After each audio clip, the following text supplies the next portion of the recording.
तद्भक्ताय नमो नमः। ओम नमो भगवते वासुदेवाय। नमो भगवते वासुदेवाय। ओम नमो भगवते वासुदेवाय। ओम नमो भगवते वासुदेवाय। ओम नमो भगवते वासुदेवाय। ओम नमो भगवते वासुदेवाय। कृष्णाय वासुदेवाय देवकी नंदनाय च नंदगोपकुमाराय गोविंदाय नमो नमः। जय श्री कृष्ण चैतन्य प्रभु नित्यानंद श्री अद्वैत गदाधर शिवासदि गौर भक्तवृंद। हरे कृष्णा कृष्णा कृष्णा हरे हरे, हरे राम राम राम हरे हरे। प्रिय पंचशील भक्तवृंद, दामोदर देश भक्तवृंद, फेसबुक के भाग्यशाली भक्तों, हम श्रीमद् भागवत की प्रार्थनाओं के अंतर्गत छठे स्कंद के 11वें अध्याय में वृतासुर की चतुर्श्लोकी का श्रवण कर रहे हैं। कल हमने पहला श्लोक पढ़ा था, जो भक्तों का धर्म है दास दास अनुदास होना भगवान श्री गोपीनाथ का। अब भक्तों का अर्थ क्या है, भक्तों का धन क्या है? तो वृतासुर जी कहते हैं, ननाक पृष्ठम न च पारमेष्ट्यम न सार्वभौमम न च रसाधिपत्यम न योग सिद्धिर अपुनर्भवम व सम्मंजस्सा त्वा विरहे कांक्षय। ननाक पृष्ठम, मेरे को ध्रुवलोक जैसा कभी न नाश होने वाला ब्रह्मा की प्रलय में भी ऐसा लोक भी नहीं चाहिए। पारमेष्टम, ब्रह्मा जी का अपना सत्यलोक भी नहीं चाहिए, इस धरती का साम्राज्य नहीं चाहिए। और नीचे के बलि महाराज का तो जो लोक है सूतल लोक, वो तो स्वर्ग से भी ज्यादा वैभवशाली है, उसका भी अधिपत्य नहीं चाहिए। तो क्या योग सिद्धि चाहिए? नहीं नहीं, योग सिद्धि भी नहीं चाहिए। तो मुक्ति चाहिए? नहीं, मुक्ति भी नहीं चाहिए। ये सब इनमें, ये मेरे को इसमें से कुछ भी मेरा अर्थ नहीं है, इसमें कोई चीज मेरे को पसंद नहीं, अथवा ये मेरा कोई इसमें स्वार्थ नहीं है। भगवान ने कहा कुछ तो मांगो आप, तो उसने कहा आप सब दे सकते हो भगवान। सामंजस्य, सामंजस्य का मतलब आप सब कुछ देने वाले हो, आप आशीर्वाद कुछ भी दे सकते हो, और कुछ भी देने में आपको कोई दिक्कत नहीं है, कोई परेशानी नहीं है। परंतु त्वाविरहे कांक्षे, आपसे अलग ये सब चीजें अगर कर दें तो ऐसी चीज मुझे एक भी नहीं चाहिए। इसका मतलब मेरा धन आप हैं, आप ही हमारा। तो भक्त का अर्थ क्या है? भगवान, ये मेरे नाथ, आप सब सौभाग्य दे सकते हैं, सब कामनाएं पूरी कर सकते हैं, परंतु मेरे को न ध्रुवलोक चाहिए, न स्वर्गलोक चाहिए, न ब्रह्मा जी का लोक चाहिए, और न तो मैं इस पृथ्वी का साम्राज्य चाहता हूँ, न ही तो रसाल सूतल आदि लोगों का राज चाहता हूँ। मुझे तो योग की सिद्धियाँ भी नहीं चाहिए, मुक्ति भी नहीं चाहिए। आपके चरणों को नहीं छोड़ना है, इसको छोड़ने के बदले में कुछ मिले नहीं, आपके चरणों में सदा ही मैं सेवा में लगा रहूं, ये मेरा उद्देश्य है। चक्रवर्ती पाल लिखते हैं, भगवान कहते हैं आपको जो चाहिए, स्वर्ग चाहिए स्वर्ग दे दूं, मुक्ति चाहिए मुक्ति दे दूं, कुछ मांग लो। वृद्धासुर नहीं, कुछ भी नहीं चाहिए। अपने सर को कहते नहीं नहीं नहीं, मुझे कुछ न चाहिए। ननाक पृष्ठम, स्वर्ग नहीं चाहिए, ब्रह्मलोक नहीं चाहिए, ध्रुवलोक नहीं चाहिए, कुछ भी नहीं चाहिए।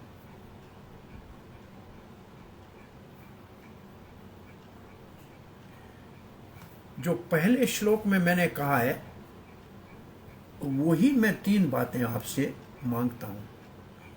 मन से आपका सुमरण करूं, वाणी से आपका गुणगान करूं, और शरीर से आपकी सेवा करूं। आपकी नहीं, आपके चरणों के जो प्रेमी भक्त हैं उनकी, उनके संग में रहकर आपकी सेवा करूं। अन्य कोई सुख मुझे नहीं चाहिए, उन भक्तों के संग में आपकी सेवा करूं, ये हमारे ऊपर। प्रभुपाद लिखते हैं, शुद्ध भक्त कोई भौतिक सुख भगवान से नहीं मांगता, वो तो केवल प्रेममयी सेवा करने में ही संतुष्ट होता है।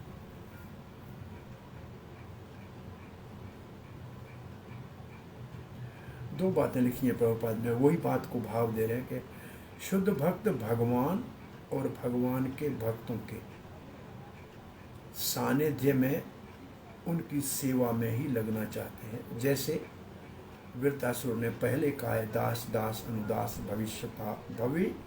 भवितास्मि, मैं कब बनूंगा। और प्रभुपाद कहते हैं, नरोत्तम ठाकुर भी ऐसे ही कहते हैं, तांडेर चरण सेवी भक्त सन्निवास, जन्मे जन्म है यही अभिलाष। तांडेर भक्त संगे, तांडेर का मतलब श्री भगवान आपके चरण सेवी, जो आपके चरणों की सेवा में लगे हुए हैं। भक्त सन्निवास, उन भक्तों के नजदीक में रह के मैं सेवा करूं, सन्निवास नजदीक रहूं। जन्मे जन्मे है यही अभिलाष, मुक्ति नहीं चाहिए। जब भी जन्म मिले आपके भक्तों का, कौन से भक्त जो आपके चरणों में प्रेम रखते हैं, अनुराग रखते हैं, उनके संग में आपकी सेवा का सौभाग्य मिले, यही शुद्ध भक्त की एकमात्र कामना है। आज वृत्तासुर जी, अब काम क्या है? अर्थ तो भगवान के चरण कमलों, भक्तों के संग में भगवान के चरण कमलों की सेवा है। काम क्या है भक्त का? इच्छा क्या है? कैसे कामना करता है? तो भगवान ने कहा कुछ तो मांगो। तो 3 उदाहरण दे रहे हैं। अजात पक्षा एवं मात्रम खगा, अजात पक्षा जिसके पर नहीं निकले हैं, छोटा सा बच्चा है पक्षी का। एवं मात्रम खगा, खग कहते हैं आकाश में उड़ने वाले पक्षी को। ख मतलब आकाश, गाह का मतलब जो आकाश में विचरण करने वाले हैं। तो जैसे पक्षी के बच्चे के पर नहीं निकले हैं, बेचारा घोंसले में अपनी माँ की प्रतीक्षा करता है, कब आएगी, मुझे दाना देगी मेरे मुख में। कहीं कोई पत्ता हिलता है तो समझता मेरी माँ आ गई। बस माँ के ही प्रतीक्षा में, इंतजार में, उससे जो मिलेगा उसी को खाएगा, अपना कुछ प्रयास नहीं, चबा भी नहीं सकता है। माँ चबा के मुख में देगी, वही खाएगा। ऐसे में पूर्ण रूप से भगवान आपके आश्रित हों, बिना पर वाले पक्षी की तरह, जो पूर्ण रूप से माता के ऊपर आश्रित और उसी की प्रतीक्षा में इंतजार करता रहता है, वो आएगी तभी मेरा जीवन का निर्वाह होगा। ऐसे मैं पूर्ण रूप आपके शरण में पड़ा रहूं। फिर विचार आया, पक्षी के पंख निकल जाएंगे, जब पर निकल जाएंगे तो फिर माता की कोई आवश्यकता नहीं रह जाएगी। ऐसे तो नहीं है। तो ये उदाहरण में कुछ त्रुटि लग रही है, तो दूसरा उदाहरण दे रहे हैं। ऐसा नहीं है कि मैं कुछ भी नहीं करूं, मैं भी तो प्रयास करूंगा। दूसरे उदाहरण में कहते, स्तन्यम यथावत्सराः क्षुध आर्ता, नया गाय का जन्म लिया हुआ बछड़ा, वत्सा। स्तन्यम यथा, माँ के स्तन के पान करने की, क्षुधा आर्ता, भूखा होता है, घर में खूंटे में बंधा होता है बेचारा। माँ जंगल में चरने को जाती है, प्रतीक्षा करती है मेरी माँ आएगी, मेरे को दूध पिलाएगी, मेरी आएगी माँ दूध पिलाएगी। और माँ जब आती है तो बड़ा प्रसन्न होता है और माँ का दूध पीने में स्वयं प्रयास करता है।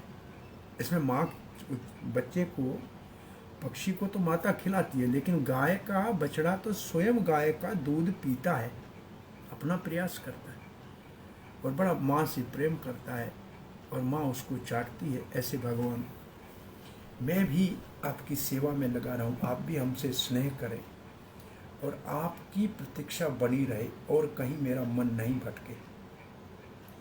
फिर विचार आया, बछड़ा बड़ा हो जाएगा, घास चरने शुरू कर देगा तो माँ की प्रतीक्षा नहीं करेगा।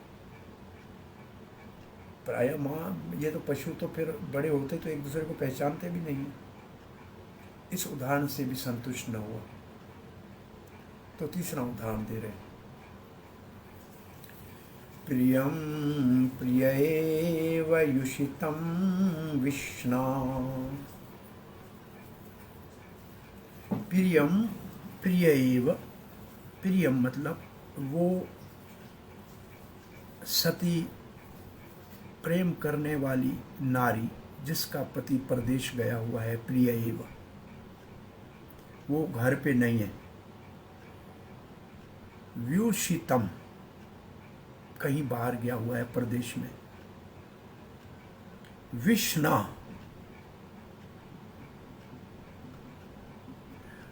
और उसके विषाद में, दुख में, घर में एक एक पल गिन रही है कब आएगा पति। अब कहे गए थे 2 महीने के बाद आएंगे, एक दिन गया, बाकी 59 दिन है, एक दिन और गया, बाकी 58 दिन है, एक दिन और गया, बाकी 57 दिन है। ऐसे एक एक दिन गिनती है, और जैसे दिन कम होता है ऐसे उसका उत्साह बढ़ता है, अब हमारा पति आएगा, हमको स्नेह प्रेम प्राप्त होगा, हम उनकी सेवा करेंगे, और ये सेवा निरंतर चलती रहेगी। ऐसे मेरा मन भगवान, मनो, मेरा मन भगवान, हे अरविंदाक्ष, हे कमल नैन, आपकी तो बड़ी आंखें हैं, आप हम जैसे तुच्छ भक्तों के भी अभिलाषा को, भाव को जान सकते हैं।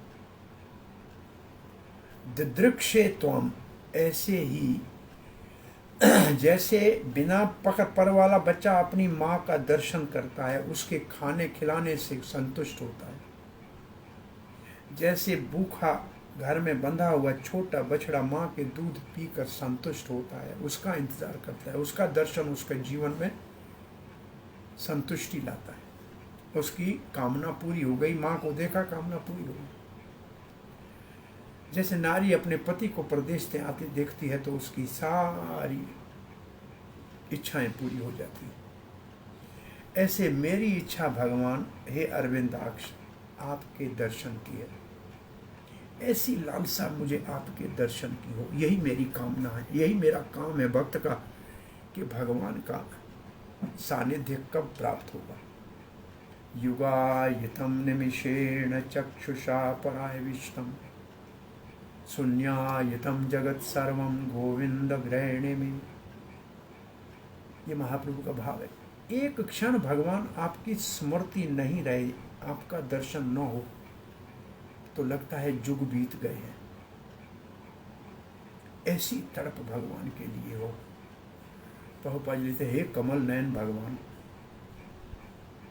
बिना पर वाला बच्चा जैसे अपनी माँ के लिए प्रतीक्षा करता है कि कब आके खिलाएगी, खूंटे में बंधा हुआ नया बछड़ा बेचारा अपनी मात के आने की प्रतीक्षा कर रहा है कि आएगी, दूध पिलाएगी।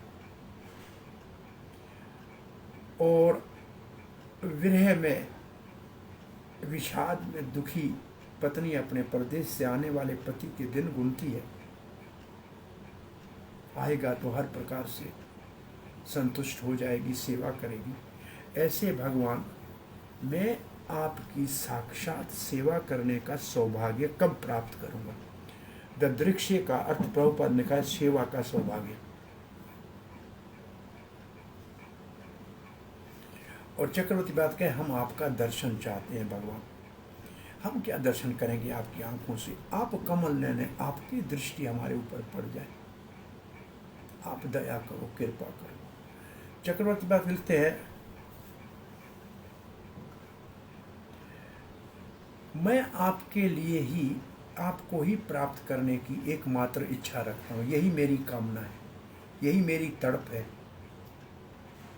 कि आपकी प्राप्ति हो और मैं आपके आश्रित रहूं। मैं इस विषय में अपने आप कुछ नहीं कर सकता, आप ही कृपा करें। तब उदाहरण देते हैं, जैसे पक्षी है जो अपने आप कुछ नहीं कर सकता है, बेचारा उड़ भी नहीं सकता है, हिल भी नहीं सकता है, घोंसले में पड़ा है, माँ ने जहाँ डाला है वहीं पड़ा है। ऐसी मेरी स्थिति बनी है, आप आएंगे तभी मेरा उद्धार होगा भगवान, आपका दर्शन होगा तो मेरा जीवन सफल हो जाएगा।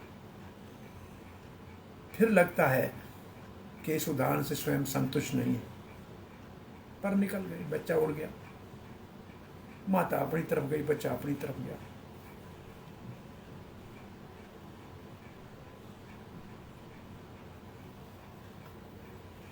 कोई पत्ता भी हिलता है, समझता है मेरी माँ आ गई, और मुंह निकाल के बाहर चूंच निकाले चू चू करता है। जैसे माता अपने छोटे बच्चे का रक्षण करती है और उसको उल्लू से बचाती है, उसकी भूख को मिटाती है, छोटा छोटा जीव जंतु दाना लाकर देती है,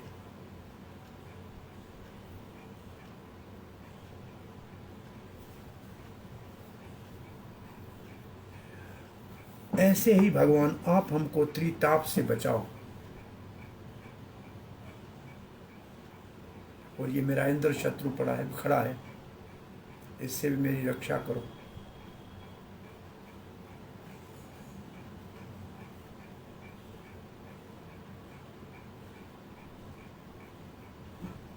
भगवान कहते हैं मैं आपको आपके सारे 3 ताप मिटा देता हूँ।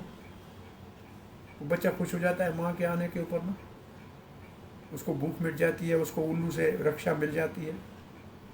तो आपको मैं इंद्र से बचा लेता हूँ, भौतिक प्रकृति के 3 जो ताप हैं, आदि भौतिक, आदि देविक, आध्यात्मिक, उनसे बचा लेता हूँ।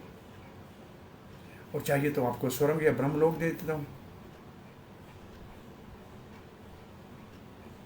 भगवान इनमें से कुछ भी नहीं चाहिए, ताप आए या इंद्र सताए, स्वर्ग नहीं चाहिए, ब्रह्मलोक नहीं चाहिए। आपकी मधुर मुस्कान, आपका स्नेहपूर्वक मुझे अपना कह के बुलाओ, ये मधुरता चाहिए।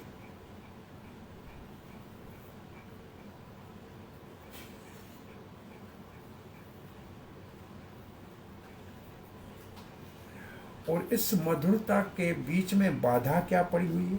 आपकी आपके सानिध्य और सेवा के बीच में रुकावट क्या है? बोला ये मेरा स्थूल और सूक्ष्म शरीर वृत्तासुर के रूप में जो मिला है, यही 3 ताप दे रहा है। अब दूसरा उदाहरण दे रहे हैं, वत्सराह, रस्सी में बंधा हुआ नया माँ का जन्म लिया हुआ बच्चा माँ के दूध के लिए तड़प रहा है।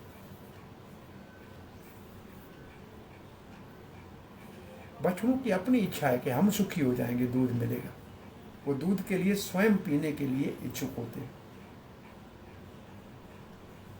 माता की सेवा नहीं करते, बच्चा क्या माता की सेवा करेगा? माता दूध पिलाएगी, वही साफ करेगी, बच्चा सेवा नहीं करता है। सोचा ये भी ठीक नहीं है उदाहरण, सेवा तो होनी चाहिए ना। न पक्षी का बच्चा सेवा कर सकता है और न गाय का बच्चा अपनी माँ की सेवा कर सकता है। तो फिर तीसरा उदाहरण दे रहे हैं पत्नी का, जो परदेश गए हुए पति के लिए विरह में दुखी है, उसकी जुदाई के कारण पीड़ा हो रही है, अपने पति का दर्शन करना चाहती, वो अपनी सारी इंद्रियां, सारी इच्छा अपने पति को प्रसन्न करने की इच्छा रखती और अपने पति को प्रसन्न करना, उसको वस्त्र आभूषण पहराना, उसके मधुर वाणी को सुनना, उसके साथ विहार करना, विचार बातचीत करना, विनोद करना। ऐसे मैं भी भगवान आपकी सेवा के लिए लालायत हूँ और आप भी मुझे संतुष्ट करें। ये 24वें श्लोक में कहा गया है कि मैं मन से आपका सुमरन, मेरे वाणी से आपका गुणगान और शरीर से आपकी सेवा कर सकूं। जैसे पत्नी अपने पति को दास्य भाव से, सख्य भाव से, श्रृंगार रस से प्रसन्न करती है, मैं तो केवल दास्य रस में ही आपकी सेवा करूँगा। इसका अर्थ है कि वृत्तासुर का दास्य भाव है। श्री प्रभुपाद जी लिखते हैं, शुद्ध भक्त सदा ही तड़पता है भगवान के सानिध्य को प्राप्त करना और उनकी साक्षात सेवा करने की इच्छा उसके मन में होती है। और यहाँ जो उदाहरण दिए हैं वो सारे ही उत्तम और सटीक हैं, बहुत अच्छे हैं। छोटा बच्चा माँ के आने से संतुष्ट होता है और कोई किसी प्रकार से संतुष्ट नहीं हो सकता। बछड़ा माता के दूध से संतुष्ट होता है और पतिव्रता नारी अपने पति की सेवा करके संतुष्ट होती है। ऐसे भगवान के प्रति उनसे मिलने की, उन्हीं की सेवा में संतुष्टि, उन्हीं के सुमरण, उन्हीं के लिए जीवन, ये वृत्तासुर की कामना है। अब मोक्ष क्या है वृत्तासुर का? वो मोक्ष चाहता है? नहीं चाहता है मोक्ष। क्या कह रहा है? मम उत्तम श्लोक जनेषु शक्यम संसार चक्रे भ्रमत स्वकर्मभिः त्वन्मायात्मजदारग्रेषो आसक्तचित्तस्य नानाथ भूया। मम उत्तम श्लोक जनेषु सख्यम, मुझे भगवान जिसकी महिमा उत्तम श्लोकों के द्वारा गाई जाती है, उसके जो जन हैं, जैसे ब्रज जन है, उनसे मैत्री हो, उनसे सखा भाव हो। वो मेरे सज्जन, वो मेरे साथी, वो मेरे संगी, वो मेरे सर्वस्व हो। अगर आपके भक्तों का संग नहीं मिला और उनसे मैत्री और स्नेह नहीं हुआ, तो फिर संसार में दूसरा तो बंधन है ही। संसार चक्रे भ्रमत स्वकर्म भी। कहते मैं नहीं समझता हूं कि मैं मुक्ति का अधिकारी हूं या मुक्त हो जाऊंगा। संभवतः है मेरे अपने कर्म जो है उनके कारण मुझे चक्कर में जाना पड़े, कहीं जन्म लेना पड़े। संसार चक्रे का मतलब जन्म मृत्यु के चक्कर में मुझे भ्रमण करना पड़े, कोई बात नहीं। जहां भी जन्म मिले आपके भक्तों का मैत्री, सेवा और संग मिले, तो कहीं जन्म मिलेगा तो फिर आपको परिवार भी मिलेगा, पुत्र भी मिलेगा, पत्नी भी मिलेगी, माता भी मिलेगी। तो न माया, जो आपकी माया, आत्मजा पुत्र, दारा पत्नी, गेशु घर, इनमें पुनः मेरा मोह न हो। जन्म तो लूंगा तो कोई घर होगा, कोई माता होगी, किसी का बेटा बनूंगा मैं अगर अपना परिवार मानूंगा तो मेरा पुत्र होगा। पर सख्य उत्तम श्लोक जनेषु होना चाहिए। उनमें क्या नहीं होना चाहिए? आसक्त चित्तस्य न नाथ। उनमें मेरे चेतना की, मेरे चित्त की, मेरे हृदय की आसक्ति न हो। बंधन का कारण है आसक्ति। व्यवहार करें तो कोई विचार नहीं, कोई परेशानी नहीं। आसक्ति बंधन का कारण है। आसक्ति तो भगवान केवल आप, भगवान कहते हैं सीधा भगवद गीता में, मई आसक्त मन पार्थ। अर्जुन, आपके मन को मुझ में आसक्त करो। और आसक्त शब्द जब आता है ना, चित्त की आसक्त, ये है भक्ति का उत्तम 7वां स्तर। साधन भक्ति की परिकाष्ठा है आसक्ति। चित्त हमारा, चेतना हमारी, मन हमारा, हृदय हमारा, अंतःकरण हमारा कृष्ण के गुण, नाम, रूप, लीला में आसक्त हो जाए। फिर नाथ कहता है इससे उसके दास्य भाव की सूचना मिलती है। भूयात का मतलब दोबारा, दोबारा का मतलब हर जन्म में तो ये बंधन होता ही है, आसक्ति घर गृहस्थी में होती है, परंतु अब मैं आपका हो गया हूँ, अब मुझे किसी कारण से जन्म लेना पड़े तो आपके प्रिय भक्तों का मैं आसक्ति हो, उनसे सखा भाव रहे और जो परिवार है उसके साथ व्यवहार करके निभा दूँ, बस उसमें आसक्ति नहीं हो। आसक्ति हो गई तो बंध जाऊँ। हे मेरे स्वामी, हे मेरे नाथ, भौतिक जगत में अपने कर्मों के कारण भ्रमण करता फिरूंगा, मुक्ति का अधिकारी नहीं, लायक नहीं। इसलिए मैं तो आपके पार्षद, जो आपके चरणों के भक्त हैं, जो हरिजन हैं, जो उत्तम श्लोक के जन हैं, जो आपके पुण्य प्रबुद्ध शुद्ध भक्त है, उनसे मैत्री हो। मेरी आसक्ति घर गृहस्थी परिपुत्र परिवार में न हो, वो आपकी माया है और ये माया बंधन में दोबारा न पड़े। मेरी चेतना केवल और केवल आप में आसक्त हो।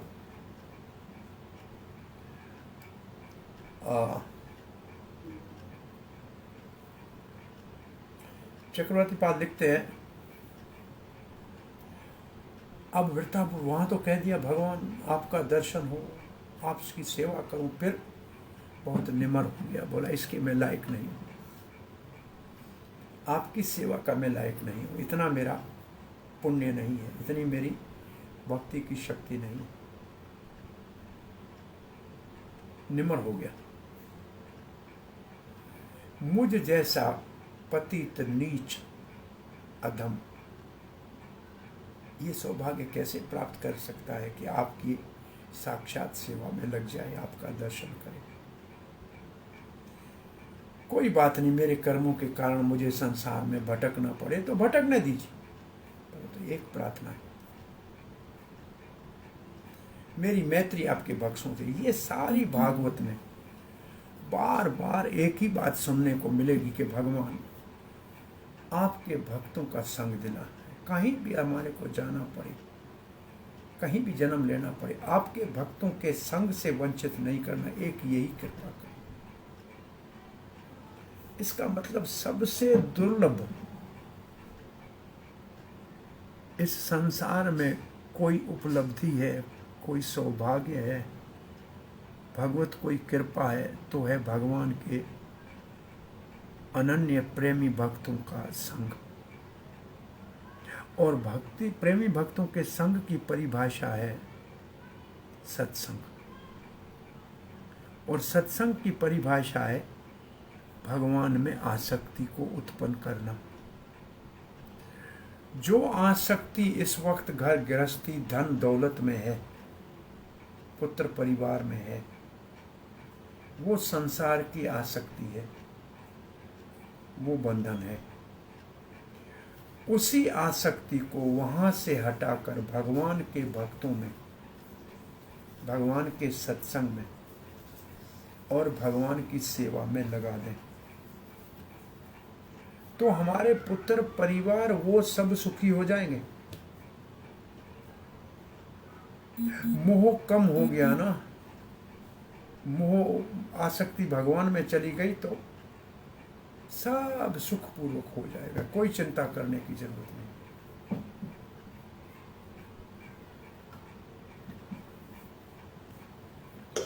वृत्तासुर कहता है, इस जन्म में देखता हूं कि मुझे आपके भक्तों का संग नहीं मिला।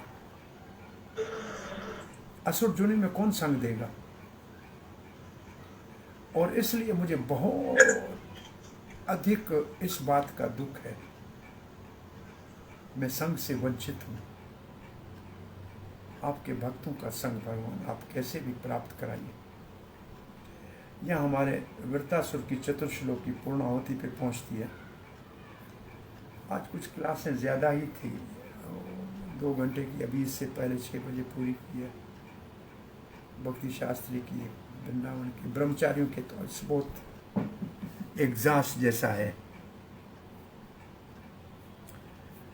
सो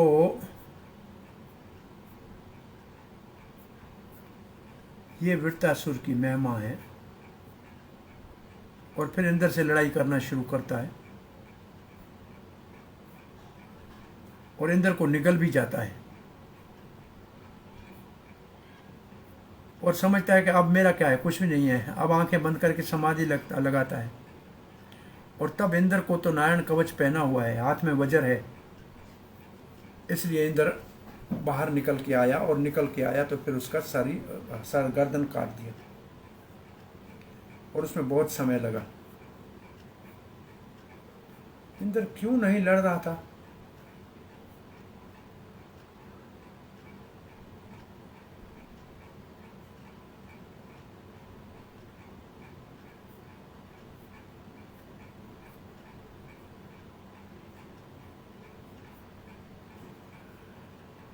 सो आपका कोई प्रश्न जिज्ञासा है तो पूछिए।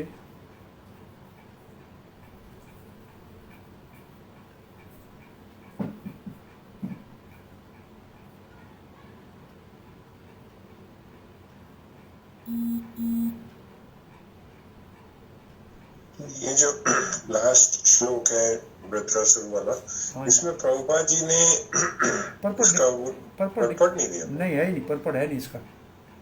तो ये श्लोक तो काफी बहुत महत्वपूर्ण है, पर क्यों नहीं दिया, क्या कारण है मालूम नहीं। और चक्र और प्रयत्नपाद ने 4 लाइनें लिखी हैं।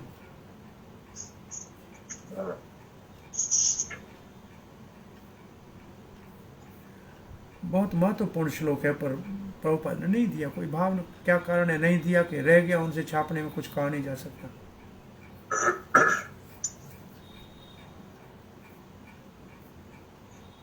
और कोई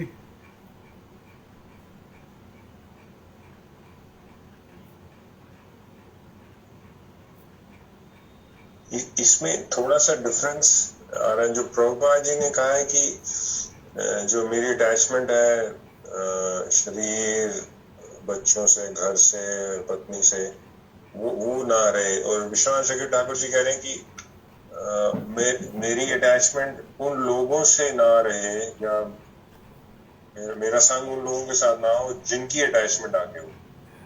मेरे ख्याल में ये दोनों ही, मेरे ख्याल में ये वो जो है उसको कहते हैं कि जो भौतिक आसक्त है उनसे दूर रहना।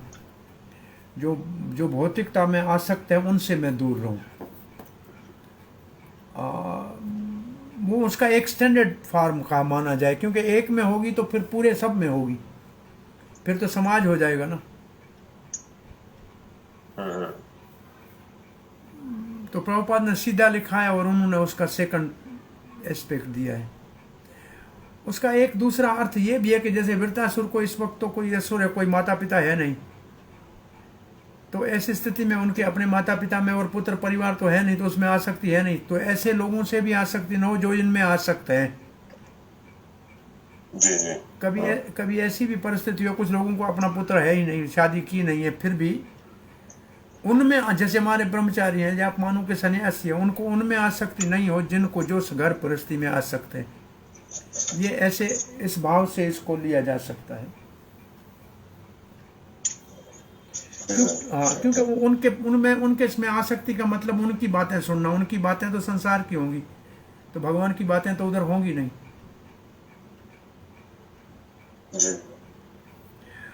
केवल भक्तों के संग का एक ही अर्थ है कि वहाँ हरि कथा चलती रहे, उसमें कभी वो तो धारावाहिक चलती रहे।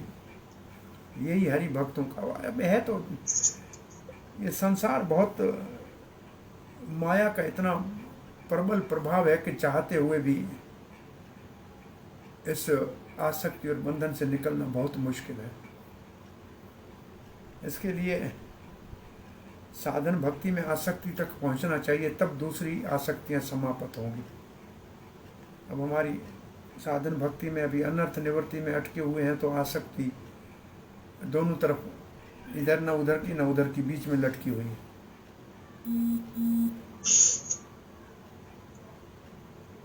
हरे कृष्णा। हरे कृष्णा।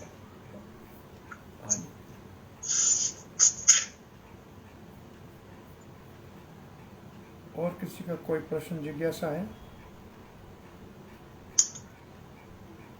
इसके बाद हमारा अब इसके बाद गुरु जी हाँ 16 चैप्टर है जिसमें वो नारद जी चित्रकेतु के साथ वो कौन सा श्लोक होगा? ये कहाँ से शुरू करना है इसको? ये है 6:16 का 18 होगा शायद। 18-19 तो साथ हैं दोनों।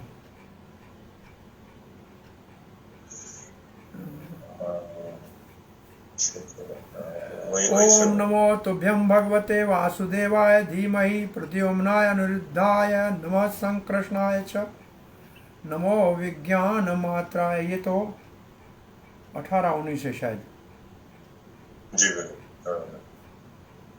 तो इसका उद्देश्य क्या है? पहले पीछे बैकग्राउंड होगा ना चित्रकेतु का।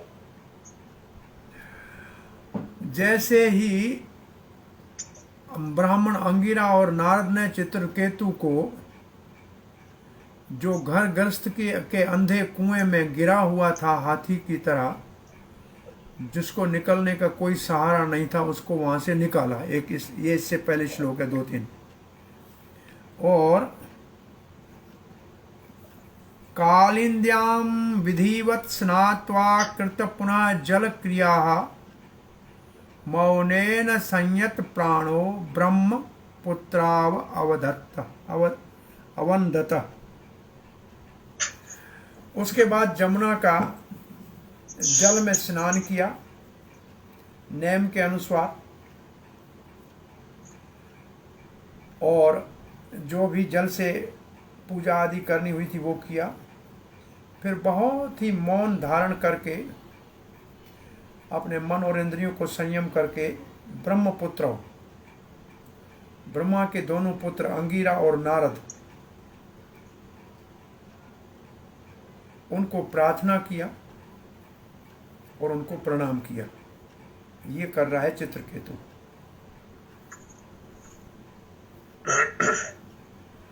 अथ तस्मै प्रपन्नाय भक्ताय प्रियतात्मने भगवान नारद प्रीतो विद्यान एतान उवाच। अथ तस्मै, इसके उपरांत, प्रपन्नाय, जो शरणागत था, भक्ताय, जो भक्त बन गया था, प्रियत आत्मने, जिसने अपने इंद्रियों और मन को संयम में कर लिया था, भगवान नारद, बहुत शक्तिशाली नारद, प्रीत, बहुत प्रसन्न हुए, विद्याम, उनको दिव्य ज्ञान, एतान, ये वाला बोला। तो अब ये है नारद ऋषि का चित्रकेतु को दिव्य ज्ञान, जिसका हम श्रवण करने जाएंगे। तो हाँ, वो मैं कहता हूँ बैकग्राउंड, वही पूछता हूँ, सबको चित्रकेतु के बैकग्राउंड का पता है? अच्छा शोक वाले। हाँ, चित्रकेतु बहुत बड़े शक्तिशाली राजा, कई रानियां थी, पुत्र संतान नहीं था। अंगिरा ऋषि उनके पास आए, और साधु संत आते हैं भगवत तत्व के क्या बोध कराने के लिए, परंतु हम संसारी लोग उनसे संसार की कोई बात ही मांगना चाहते। राजा ने कहा, महाराज आप जैसा महात्मा आया है, पुत्र संतान तो होनी चाहिए, कोई हमारा उत्तराधिकारी ही नहीं है। अंगिरा ने कहा कि ये लोगों का अगर इच्छा भी पूर्ति हो जाएगी इनकी, तो इनका विश्वास बढ़ेगा, तो फिर इनको भक्ति सिखाई जाएगी। तो ये बेचारा जिज्ञासु, ये आर्त है, दुखी है, ये संसार का सुख चाह रहा है, कोई बात नहीं। उनको आशीर्वाद दे दिया कि तेरे को पुत्र तो होगा, लेकिन हर्ष और शोक, सुख भी देगा और दुख भी देगा। तो महाराज ने समझा, दुख देगा तो कोई आज्ञाकारी नहीं होगा, बड़ा हो गया, चलो कोई बात नहीं, होना तो चाहिए, दुख होगा तो सह लेंगे। समय आने के ऊपर पुत्र उत्पन्न हुआ। जिस रानी ने पुत्र को जन्म दिया था, वो तो हो गई राजा को बहुत प्रिय महारानी। राजा उसी के पास उठे बैठे बड़ा प्रसन्न, और सब बाकी रानियां हो गई नौकरानी। अपने आम को समझने लगी कि हमारे साथ तो अन्याय हो गया, जन्म दिया उसने पुत्र को तो हमारा मान सम्मान समाप्त। उनके हृदय में जलन हुई, ईर्ष्या हुई, और उन्होंने उस छोटे बालक को विष दे दिया। और माँ ने सुबह दासी को जगाने के लिए भेजा। दासी हाहाकार करके गिर पड़ी। माँ जाके बच्चे को मृत देखा, हाहाकार। पिता आया, रोदन हो गया महल के अंदर। और वो जिन्होंने विष दिया था वो एक घड़ियाली आंसू बहा रहे थे। और ऐसी परिस्थिति में जब विलाप कर रहे थे, तब अंगिरा के साथ नारद जी आए, और दोनों ने जो कहा कि आप क्या बच्चे के पास रो रहे हो, तो क्या बच्चा ये जीवित हो जाएगा क्या? जीव तो, आत्मा तो निकल गया, ये तो मृतक शरीर है, रो के क्या विलाप कर रहे हो? तो उन्होंने कहा कि आप कौन हो? रिभु हो, चार कुमार हो, आपके संग से हमको संतुष्टि मिल रही है। तब अंगिरा ने अपना परिचय दिया कि मैं वही हूँ जो इसने आपको पुत्र देने का वरदान दिया था, परंतु मैंने कहा था हर्ष शोक, तो आपको खुशी हुई, ये शोक हुआ, बच्चा तो चला गया, लेकिन उस समय आप मेरी बात नहीं समझे थे। नारद जी ने कहा कोई बात नहीं, आप चाहते हैं तो आपके पुत्र को वापस बुला देते हैं।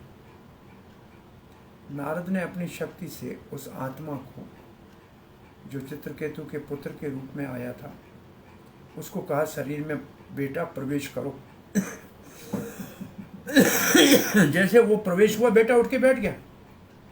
पिता ने उसको आलिंगन किया, आंसुओं से शरीर को अभिषेक कर दिया और सूंघने लगा, मेरा बेटा कहाँ चले गए थे। बड़ी कृपा की, गुरुजनों ने हमको जीवित कर दिया। तब तक बेटा कहता है रुक, कौन से जन्म की बात कर रहे हो? कई जन्मों में हम एक आप दूसरे से मिले हैं, कभी पिता बन के, कभी पुत्र बन के, कभी मित्र बन के, कभी शत्रु बन के। जीवों को तो इन दुनिया में एक दूसरे से मिलन तो अनादिकाल से चल रहा है। तो कौन से जन्म के आपके पिता माता की बात कर रहे हो? इस जन्म की, इससे पहले कितने जन्म हो चुके हैं हमारे, कितनी माताएं पिताएं हो चुकी हैं। मेरा इस शरीर में इतना ही समय रहने का कर्म था मेरा, इससे अधिक मैं नहीं रह सकता। और इतना कहकर वो बच्चा फिर शरीर से निकल के चला गया। अब बच्चे के मुख से ये बात सुन के चित्रकेतु को आत्म साक्षात्कार की इच्छा उत्पन्न हुई, और उसने इन दोनों महान ब्रह्मा के पुत्रों को अपने मार्गदर्शन के लिए प्रणाम करके प्रार्थना की। तो अब नारद जी उनको उपदेश दे रहे हैं, और ये वो मंत्र है जिसका उनको उपदेश दिया, जिसका उन्होंने जप किया, और जिसके जप से मेरे ख्याल में 12 दिन में, मैं समझता हूँ मात्र 12 दिन में भगवान नीलांबर, नीले वस्त्र पहनने वाले श्री बलराम जी का दर्शन हुआ, शंकृष्ण का। वो मानव की जोनी से मुक्त होकर विद्याधर बन गया, और फिर आगे विद्याधर होते हुए कैसे उन्होंने पार्वती का अपमान किया, ये हमने वृत्तासुर के प्रसंग में आपके साथ चर्चा की थी। तो अब नारद जी कह रहे हैं 19वें श्लोक में, ओम नमो तुभ्यं भगवते वासुदेवाय धीमहि। हे भगवान, आपको नमस्कार करते हैं, तुभ्यम, आपको नमस्कार करते हैं। वासुदेवाय धीमहि, वासुदेव हमारी बुद्धि आप में लगे। प्रद्युम्नाय अनिरुद्धाय, और प्रद्युम्न और अनिरुद्ध ये चतुर्व्यूह है। ये चतुर्व्यूह असल में हमारे अंतःकरण के अधिपति हैं। हमारी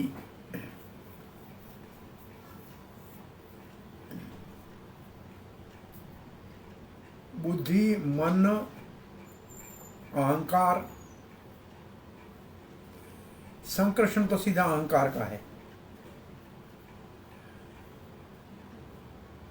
प्रद्युम्न बुद्धि का, अनिरुद्ध मन का है, और वासुदेव चेतना का है, अधिपति। मेरे को जहाँ तक याद आता है, हमारे अंतःकरण में जो 4 अंग हैं, मन, बुद्धि, अहंकार और चेतना, तो चेतना का प्रिजाइडिंग डीटी जो अधिपति है वासुदेव,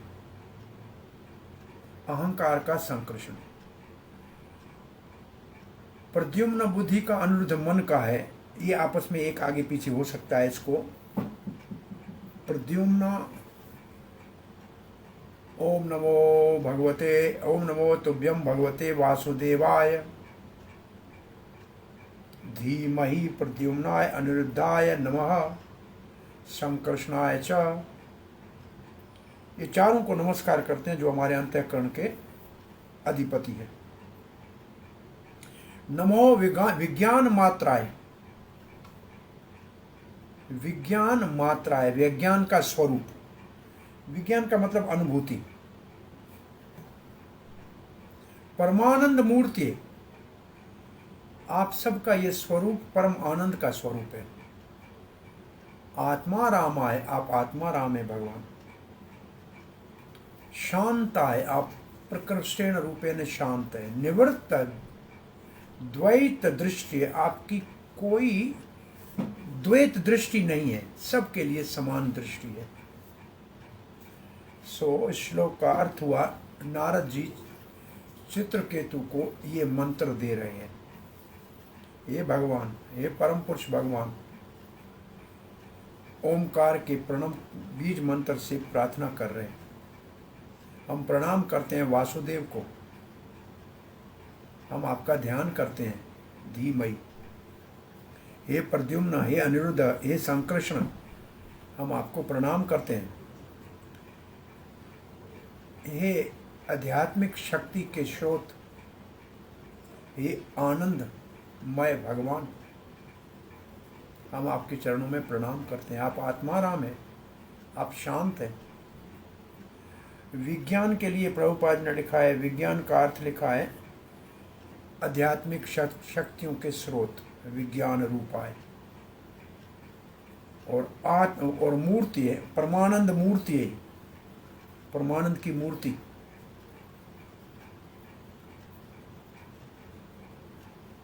आप एकमात्र है, कोई दूसरा नहीं, आप ही परम सत्य है।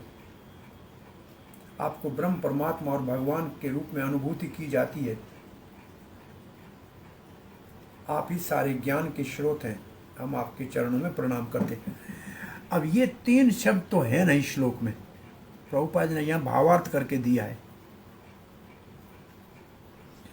हम प्रणाम करते हैं वासुदेव को, प्रद्युम्न को, अनिरुद्ध, संकर्षण को,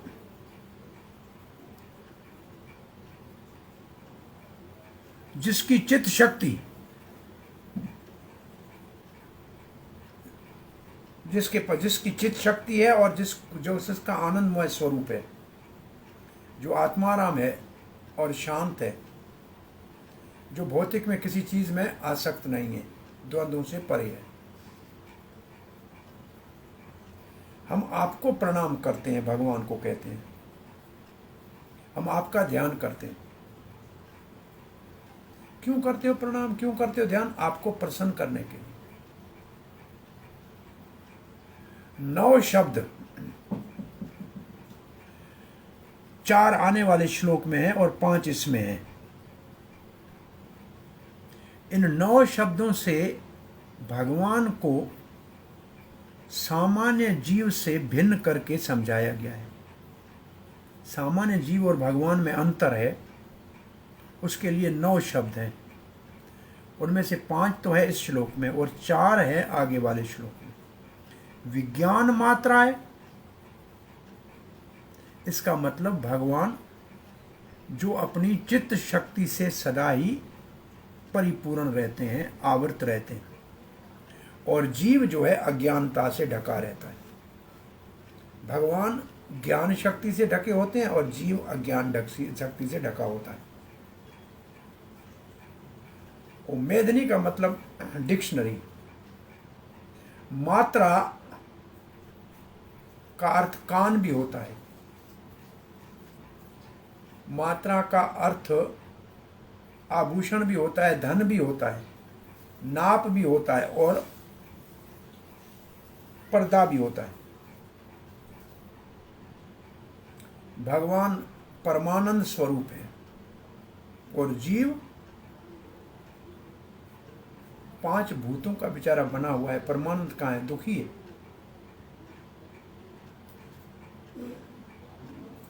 भगवान अपने आनंद में है और जीव को इंद्रियों से सुख मिलता है।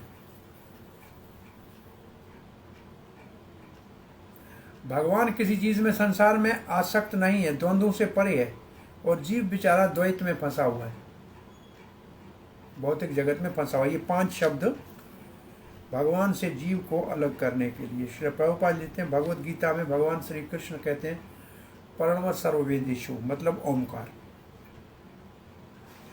ओम वैदिक मंत्रों में बीज है। दिव्य ज्ञान में इसको प्रणव कहते हैं। ये भगवान का असल में शब्द रूप में प्रतिनिधित्व करता है।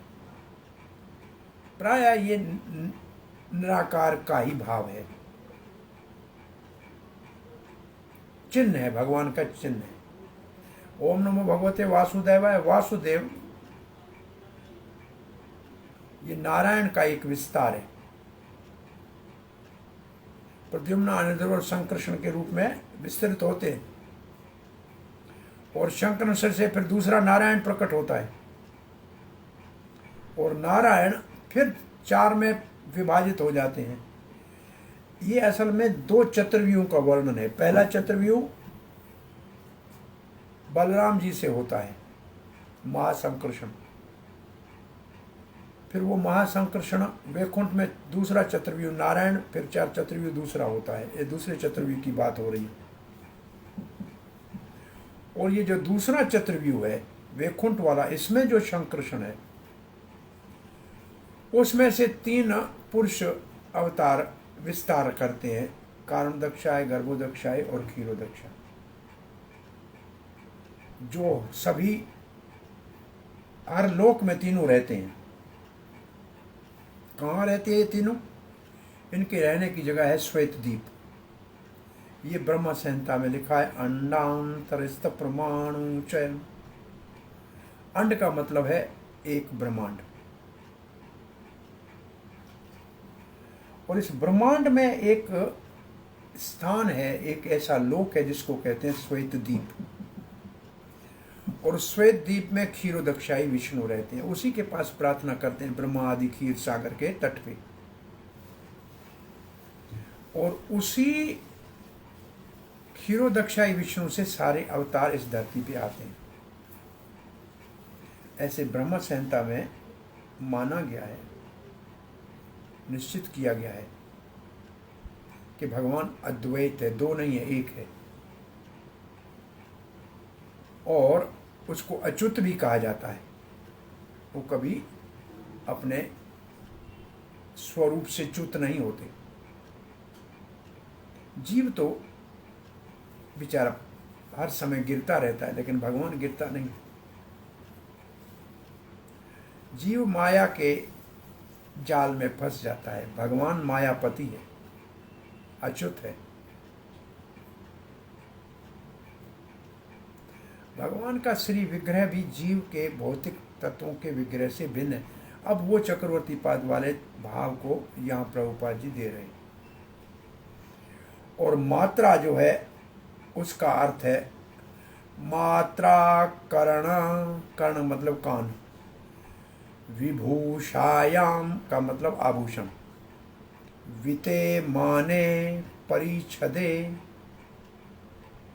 वित्ते माने, ये 2 और शब्द हमने इसका आगे पढ़ा था, उसका अर्थ क्या था? वित्ते, वित्ते माने, माने में नाप दंड। वित्ते का मतलब धन, और वित्ते का अर्थ है धन, और माने का मतलब है नाप।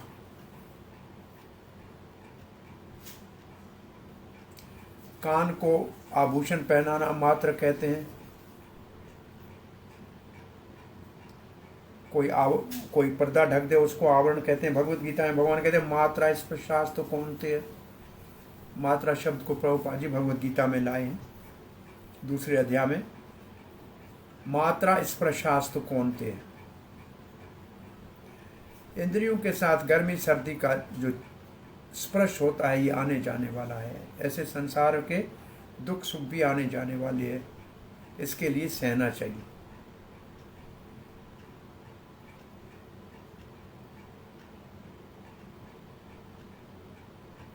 प्रभुपाद जी अब इस मात्रा शब्द को कहते हैं कि ये शरीर हमारा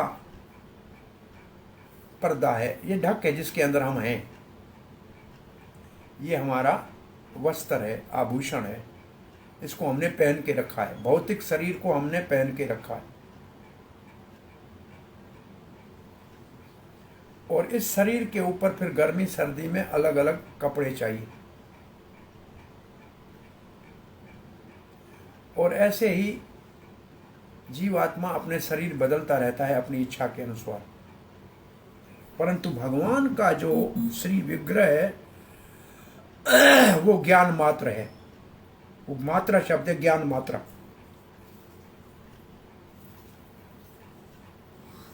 जैसे भगवान श्री कृष्ण का जो स्वरूप है वो हमारे जैसा नहीं। हमारी आत्मा और शरीर में अंतर है, लेकिन भगवान की आत्मा और शरीर में कोई अंतर नहीं है, सभी एक चीज है। ये गलत धारणा मन से निकालनी देनी चाहिए।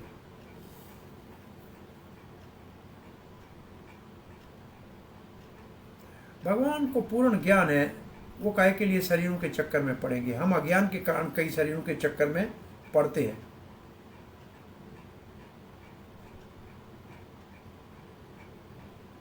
इसलिए भगवान वासुदेव सर्वव्यापक होते हुए भी भौतिक शरीरों से परे है। अब प्रभुपाद जी भगवत गीता में कहते हैं कृष्ण को यह भी याद था कि सूर्य को उसने कैसे ज्ञान दिया था, क्योंकि उसने शरीर में कोई परिवर्तन होता ही नहीं। हमको तो कल की बात याद नहीं होती। ये है भगवान के शरीर और जीव के शरीर में अंतर। इसलिए भगवान को यहाँ विज्ञान मात्राएं परमानंद मूर्ति कहा गया।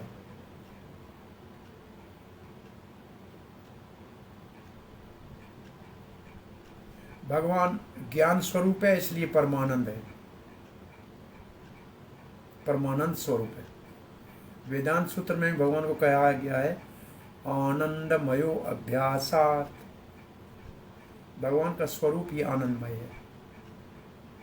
कृष्ण को देखो, सदा ही आनंद में रहते हैं, हर परिस्थिति में मुस्कुराते रहते, कभी दुखी नहीं हो सकते। आत्मा रामाय। बाहर से कोई चीज मिलेगी तब सुखी होंगे, उसकी जरूरत नहीं है। अपने अंदर से ही सुखी है।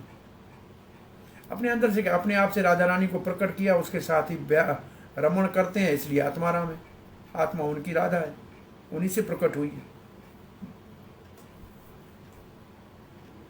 क्योंकि वो शांत है, कहीं बाहर से शांति को ढूंढना नहीं है, उसको कोई चिंता नहीं है। जो बाहर से सुख लेगा वो हमेशा परेशान रहेगा। अंदर से सुख लेना चाहिए, फिर परेशानी नहीं होगी।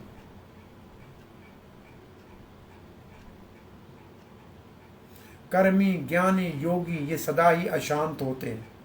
और प्रभुपाद जी और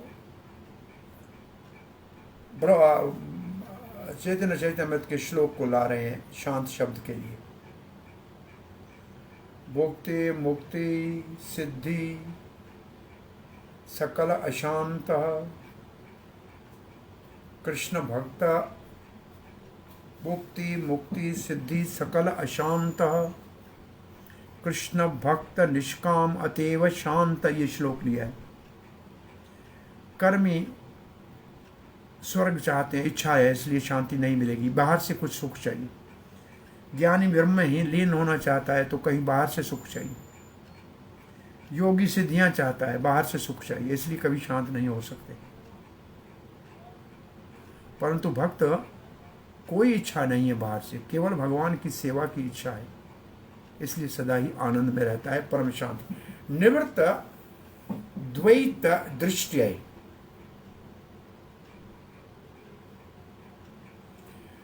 भौतिक शरीर संसार में द्वंद्व है सर, मैं अलग मेरा शरीर अलग, मैं अलग मेरा घर अलग, मैं अलग मेरी गाड़ी अलग, ऐसे मेरे और मैं में अंतर है, दुनिया में द्वैत है। पर भगवान में कोई द्वैत नहीं, वो उसका धाम उसका नाम सब एक है, उनमें कोई अंतर नहीं। भगवान के नाम नाम नामी अभिन्न, भगवान का एक अंग सब अंगों का काम कर सकते हैं, आंखों से खा सकते हैं। लोग पूछते हैं आप भोग लगाते हो, भगवान खाता तो नहीं, उधर ही पड़ा है। उनको क्या पता कि भगवान दृष्टि डालने से पा लेते हैं, ये बात समझ में नहीं आती। पश्यत या चक्षु, आंख नहीं है फिर भी देख लेता है, आंखें बंखें बंद करे आए।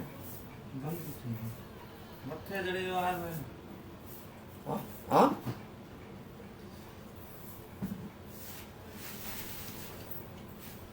अंगानि यस्य सकलेन्द्रिय वृत्तिमन्ति, ये श्लोक रोज जो गाते हैं मंगल आरती में। धन्यवाद। हरे कृष्णा प्रभु। चलो एक श्लोक पढ़ा के टाइम भी बढ़ गया। हरि बोल। धन्यवाद।